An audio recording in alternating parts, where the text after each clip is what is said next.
Graça e paz. Amém. Vou pedir que você abra sua Bíblia, por favor. Abra sua Bíblia em Ageu, capítulo 1.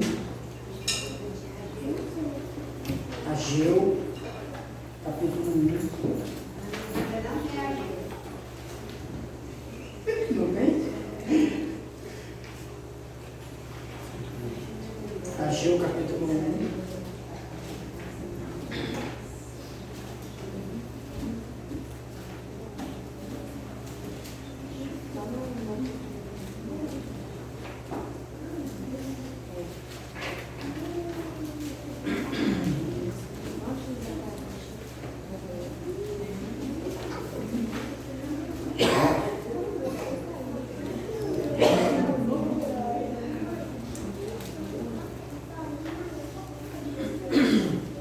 Eu vou lendo, vocês podem acompanhar como está projetado aqui, ó, tá? O texto diz assim: no segundo ano do rei Dario, no sexto mês, no primeiro dia do mês, veio a palavra do Senhor por intermédio do profeta Ageu a Zorobabel, filho de Salatiel, governador de Judá, e a Josué, filho de Josadaque, o sumo sacerdote, dizendo: assim fala o Senhor dos exércitos, este povo diz, não veio ainda o tempo em que a casa do Senhor deve ser edificada.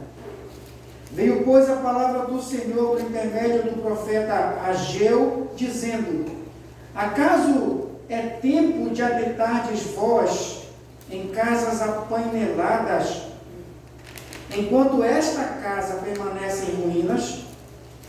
Ora, pois, assim diz o Senhor dos exércitos: considerai o vosso passado. Tendes semeado muito e recolhido pouco. Comeis, mas não chega para fartar-vos. Bebeis, mas não dá para saciar-vos. Vestivos, mas ninguém se aquece. E o que recebe salário, recebe-o para pô-lo no saquetel furado. Assim diz o Senhor dos exércitos: considerai o vosso passado. Subi ao monte, trazei madeira e edificai a casa, e dela me agradarei e serei glorificado, diz o Senhor. Esperaste muito, e este veio a ser pouco, e este pouco, quando o trouxestes para casa, eu com um assopro o dissipei. Por quê? Diz o Senhor dos exércitos: por causa da minha casa, que permanece em ruínas, ao passo que cada um de vós corre por causa da própria casa.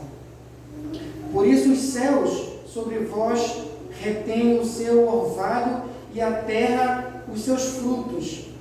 Fez vir a seca sobre a terra e sobre os montes, sobre o cereal, sobre o vinho e sobre o azeite, e sobre o que a terra produz, como também sobre os homens, sobre os animais e sobre o trabalho das mãos. Então Zorobabel, filho de Salatiel, e Josué, filho de Josadaque, o sumo sacerdote, e todo o resto do povo, atenderam a voz do Senhor, seu Deus, e as palavras do profeta Ageu, as quais o Senhor, seu Deus, o tinha mandado dizer, e o povo temeu diante do Senhor. Então Ageu, o enviado do Senhor, falou ao povo segundo a mensagem do Senhor, dizendo: eu sou convosco, diz o Senhor.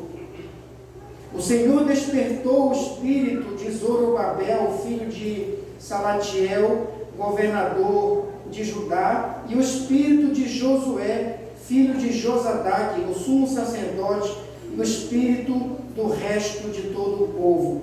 Eles vieram e se puseram ao trabalho na casa do Senhor dos exércitos, seu Deus. ao 24º dia do 6º mês. Meus irmãos, uma verdade que eu não somente ouço muito, mas principalmente vejo, é que cada vez mais nós vemos os cultos vazios e as pessoas cada vez mais estão se tornando individualistas.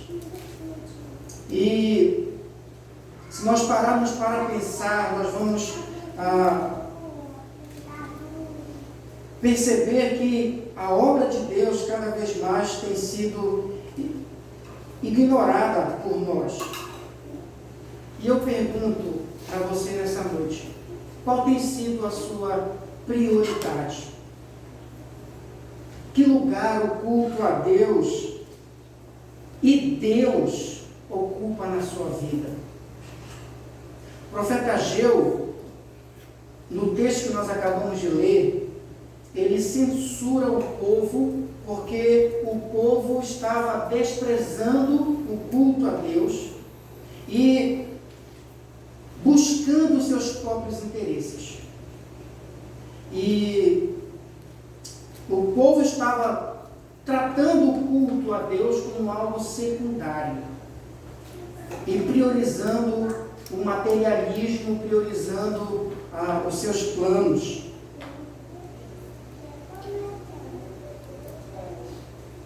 E hoje eu quero falar com vocês nesse texto sobre o desprezo para com o culto a Deus. Tá certo? Então, no texto de Ageu, o texto que nós vemos aqui, podemos destacar 3 verdades que nos ajudam a nos autoavaliarmos, revermos nossas prioridades e colocarmos Deus e o culto a Ele como em primeiro lugar na nossa vida. E a primeira verdade que eu quero destacar para vocês nesse texto, que vai do versículo 1 ao versículo 4, é de que pode ser que nós estejamos desprezando o culto a Deus. Então essa é a primeira verdade que eu quero destacar para nós, aqui no versículo 1 ao versículo 4. Pode ser que nós estejamos desprezando o culto a Deus. No versículo 1 nós vemos que Ageu, ele nos dá o contexto histórico onde ele começa a pregar. Diz o texto que foi no 2º ano do rei Dário, no 6º mês. No primeiro dia do 6º mês, veio a palavra do Senhor por intermédio do profeta Ageu a Zorobabel, filho de Salatiel, governador de Judá, e a Josué, o sumo sacerdote. E essa informação que está aqui no versículo 1, o primeiro dia do 6º mês, é uma informação importante, porque o primeiro dia de cada mês era um feriado religioso, era um dia de santa convocação, um dia de culto, um dia em que todos os judeus iam se reunir para ouvir a palavra de Deus.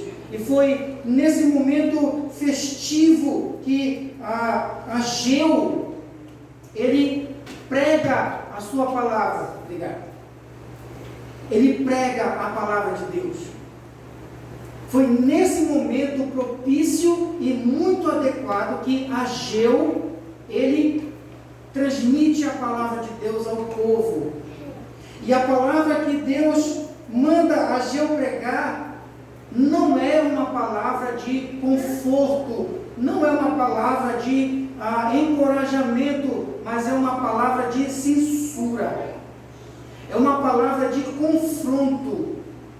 Ageu vem censurar o povo, porque o povo estava desprezando o culto ao Senhor. E a partir do versículo 2, o profeta Ageu, ele denuncia esse desprezo que eles estavam tendo para com o culto ao Senhor. Ele diz que o povo estava dizendo: não veio ainda o tempo em que a casa do Senhor deve ser edificada. Isso era o que o povo estava dizendo. Não é o tempo para isso. O tempo não é propício para isso. Então, eles estavam dizendo isso como desculpa pelo fato de eles terem atrasado a obra de Deus. Veja, Zorobabel e Josué aqui não é o sucessor de Moisés, é o sumo sacerdote depois do exílio. Então isso aqui está acontecendo depois do exílio, e Ageu é o primeiro profeta que profetiza depois do exílio. Então, Zorobabel e Josué, eles comandaram o primeiro grupo de judeus, cerca de 50 mil judeus, que voltaram do exílio. E esse grupo de judeus que voltou com Zorobabel e Josué do exílio, eles trabalharam 2 anos com empenho, com perseverança, e eles conseguiram concluir os alicerces do templo. Só que por causa de muita dificuldade, muita oposição, principalmente dos samaritanos, eles pararam a obra. Eles pararam a obra, e a obra de Deus ficou paralisada por 16 anos. 15 ou 16 anos pararam. E aí eles começaram a focar na estabilidade econômica deles, melhorar a casa deles, tornar a casa deles mais luxuosa. E a casa de Deus ficou lá em ruínas. E aos poucos, a estabilidade financeira dele foi se tornando a prioridade deles, ao passo que a casa de Deus ficou abandonada e o trabalho do Senhor ficou desprezado. E por que isso era um problema? É porque quando eles receberam a ordem de voltar para Jerusalém, a ordem era para que eles viessem primeiramente reconstruir o templo, para restabelecer o culto. E nós precisamos entender que a adoração, ela era central para o povo de Deus, desde que eles saíram lá do Egito. A primeira coisa que Deus fez quando eles saíram do Egito foi estabelecer o culto e as normas do culto, o local do culto, os oficiais que iriam trabalhar para que o culto acontecesse, e todas essas coisas. Quando eles saem do exílio, a primeira coisa que Deus faz é ordenar que eles reconstruam o templo, que era o local do culto. Então, o problema aqui não é necessariamente com o templo, e sim com a adoração a Deus, que deveria ser prioritário. Mas eles colocaram como prioridade a estabilidade financeira deles, e a casa de Deus foi ficando abandonada. E é esse o problema que Ageu está confrontando, e é por isso que eles então se desculpavam, dizendo: esse não é tempo para nós gastarmos, nós não temos tempo para trabalhar no templo, nós não temos recurso, a gente não tem energia para isso, estamos focados em reconstruir a nossa vida. Aí o profeta Ageu diz no versículo 4: acaso é tempo de habitardes vós em casas apaineladas, enquanto esta casa permanece em ruína? Quer dizer que vocês não têm tempo, não têm recurso e nem têm energia para trabalhar na igreja, vamos dizer assim.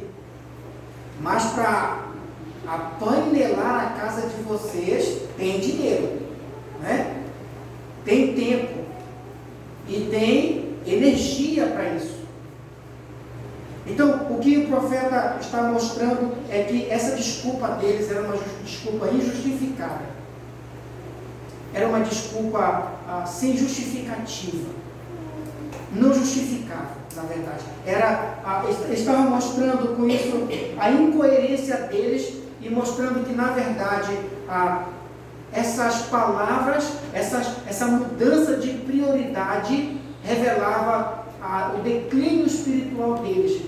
A verdade é que eles tinham desanimado, esfriado na fé, perdido o entusiasmo, perdido o amor a Deus.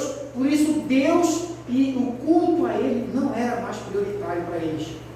Não era uma coisa que eles queriam desperdiçar tempo e recurso.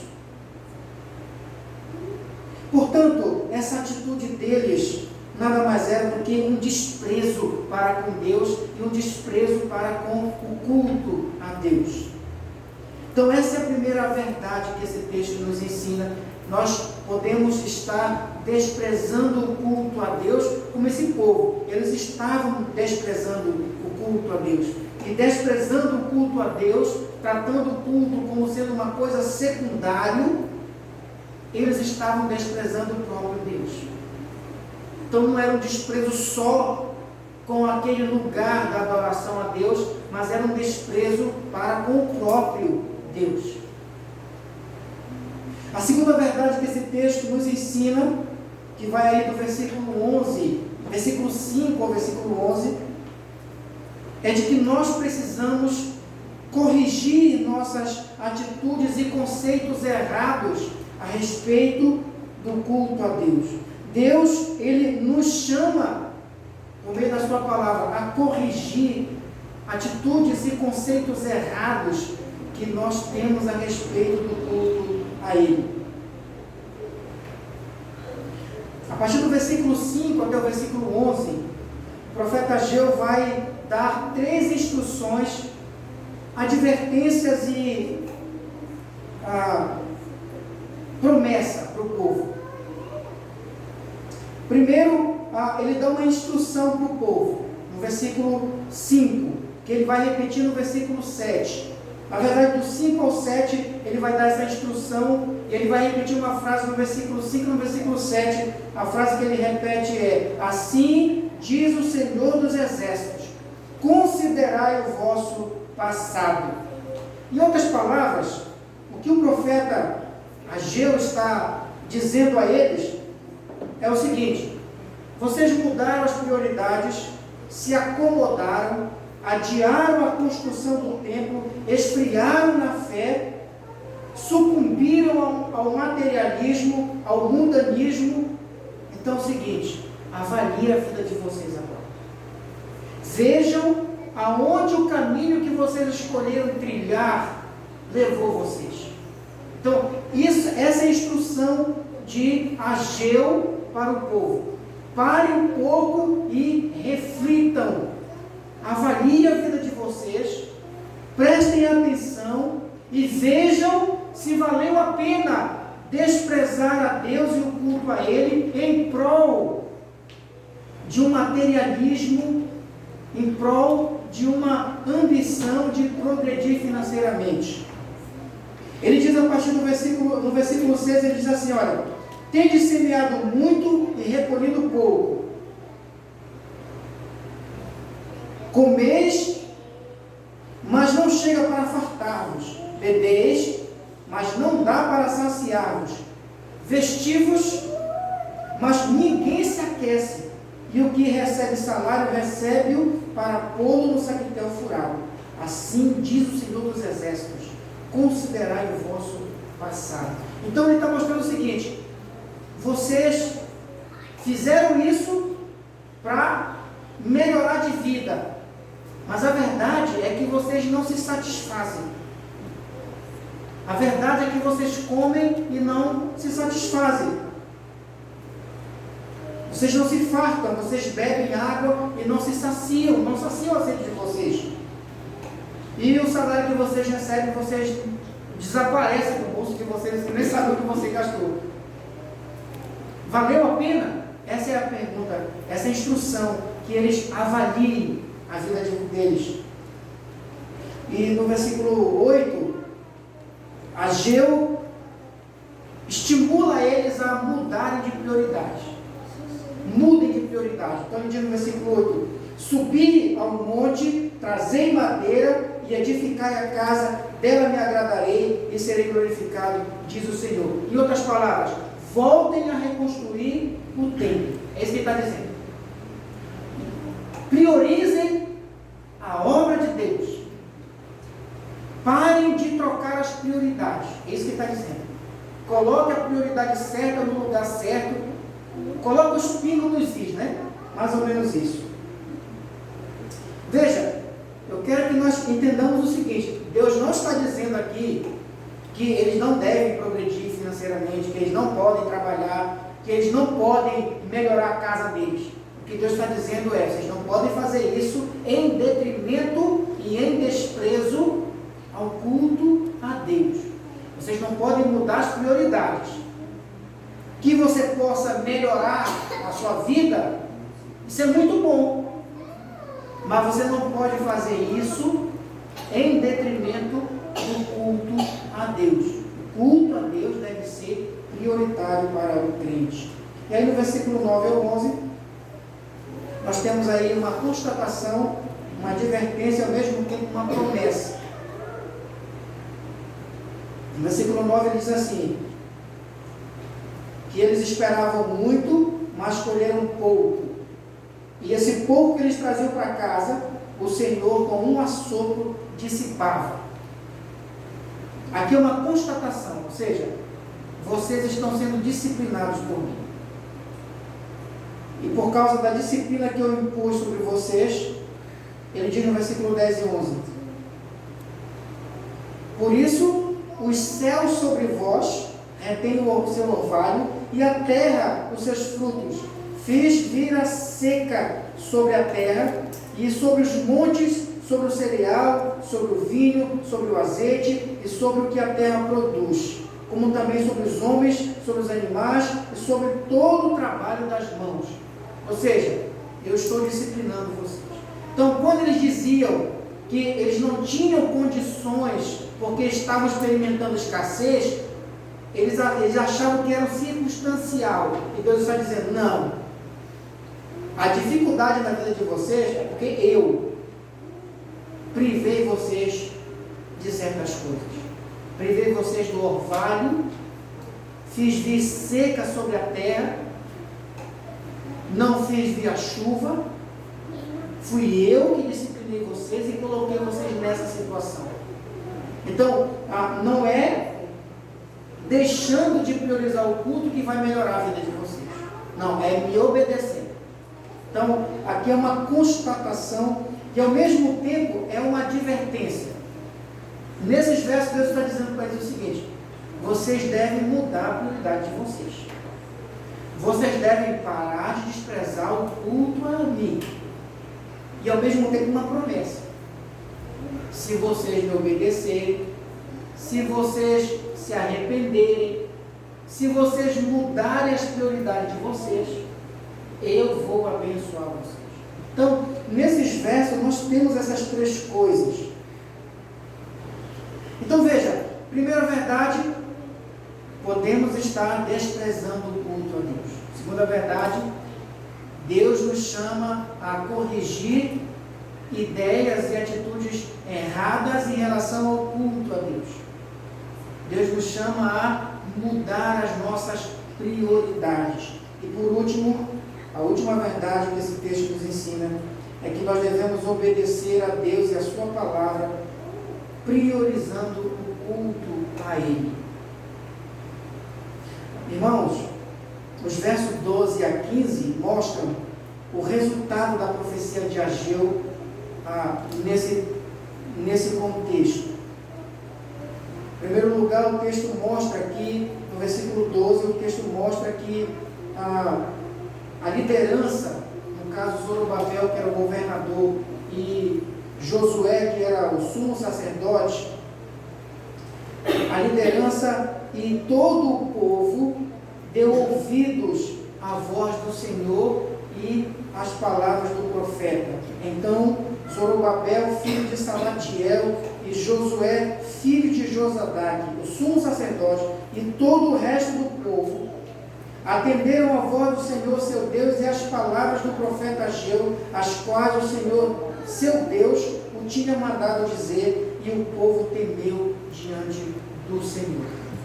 Veja, o povo ouviu essas palavras de censura, de confronto para eles. Mas o povo, em vez de ficar com raiva, em vez de se retrair, o que o povo fez? O povo atendeu a voz do Senhor. E o povo temeu diante do Senhor. No versículo 13, nós vemos que, como resposta, como recompensa disso, o Senhor promete a sua presença, sucesso e a sua bênção. Diz o versículo 13: Então Ageu, enviado do Senhor, falou ao povo segundo a mensagem do Senhor, dizendo: Eu sou convosco, diz o Senhor. Essa pequena frase já diz tudo. Eu estou com vocês. Significa que o sucesso para vocês nessa empreitada é garantido. Significa também que vocês desfrutam da minha bênção e não mais da disciplina. E, em terceiro lugar, no verso 14 e 15, nós vemos que houve um mover de Deus no meio do povo, uma ação poderosa de Deus, soberana e extraordinária de Deus, despertando todos a trabalharem na obra do Senhor. Veja que o texto diz, versículo 14: O Senhor despertou o espírito de Zorobabel, filho de Salatiel, governador de Judá, e o espírito de Josué, e o espírito do resto de todo o povo. Eles vieram e se puseram ao trabalho na casa do Senhor dos Exércitos, seu Deus, ao 24º dia do 6º mês. Deus despertou o espírito dos líderes e o espírito do povo, e todos juntos passaram a trabalhar na casa do Senhor, reiniciaram o trabalho que estava 16 anos parado, por causa da frieza espiritual do povo, por causa do desânimo do povo. Meus queridos, será que eu e você também não estamos desprezando o culto a Deus, tratando o culto a Deus como uma coisa secundária, uma vez que ele deve ser prioritário na nossa vida? Eu e você, quantos de nós, talvez, quais de nós, façamos uma reflexão nessa hora, meus queridos. Tenhamos um momento de avaliação, como o profeta propõe para o povo. Avalie a sua vida em relação ao culto a Deus e em relação a Deus. Será que nós estamos deixando Deus e o culto a Ele em segundo plano na nossa vida? Será que nós também não temos ideias equivocadas a respeito da participação nossa no culto ao Senhor? Será que não pensamos que o culto a Deus é uma perda de tempo, um desperdício tanto de tempo quanto de investimento? Será que nós não achamos também que há lugares e atividades e eventos melhores, mais importantes, que requerem a nossa presença, o nosso investimento? Será que não pensamos essas coisas? Que é um grande desperdício vir para cá, uma vez que há lugares e eventos melhores para nós irmos e para participarmos, e que talvez para nós valha mais a pena, e por isso talvez nós somos tão ausentes às vezes do culto a Deus. Será que você também que se encontra aqui nessa noite não desanimou na fé, não esfriou na fé? Talvez olhando tanta dificuldade, talvez pensando em oposição, talvez pensando na escassez que às vezes nós experimentamos. Será que você também não desanimou, não esfriou, não perdeu o entusiasmo? Será que também não temos inventado desculpas injustificadas para não participar do culto a Deus? E sendo incoerentes Porque na realidade talvez tenhamos mudado de prioridade e colocado como prioridade outras coisas no lugar de Deus e do culto a Ele. Meu querido, minha querida, será que nós não estamos precisando que Deus Ele intervenha no nosso meio e realize um mover como Ele realizou aqui nesse lugar, nesse momento em que Ele despertou o coração das pessoas, dos líderes desses irmãos também, que tinham perdido a esperança, tinham perdido o ânimo e tinham sucumbido à frieza espiritual? Será que você que está aqui nessa noite não está precisando ser tocado pelo Senhor e ser despertado pelo Senhor? Porque talvez tenha mudado suas prioridades. Será que essa oportunidade onde nós estamos aqui hoje, como Ageu, que pregou no momento propício, porque era um culto, era uma celebração, será que hoje que nós estamos aqui também celebrando o Senhor, será que não é uma ocasião propícia e o Senhor escolheu esse momento para você ouvir essa palavra, para que Ele possa conscientizar você, talvez, de algum caminho errado, de alguma ideia equivocada, talvez de ter mudado a prioridade, desanimados na fé? Talvez esse seja um momento propício para você também ser tocado pelo Senhor. Então eu queria convidá-los a orar nessa hora. Se você sente que você precisa que o Senhor toque no seu coração, que o Senhor mobilize o seu coração, que o Senhor desperte você, se você percebe, se essa pregação de hoje conscientizou você de algo que você precisa mudar na sua vida em relação ao culto a Deus, eu quero pedir que você, no seu lugar mesmo, você fale com Deus e você peça ao Senhor que toque seu coração nessa hora. Vamos orar agora, meus queridos. Senhor, nós queremos nos colocar diante do Senhor.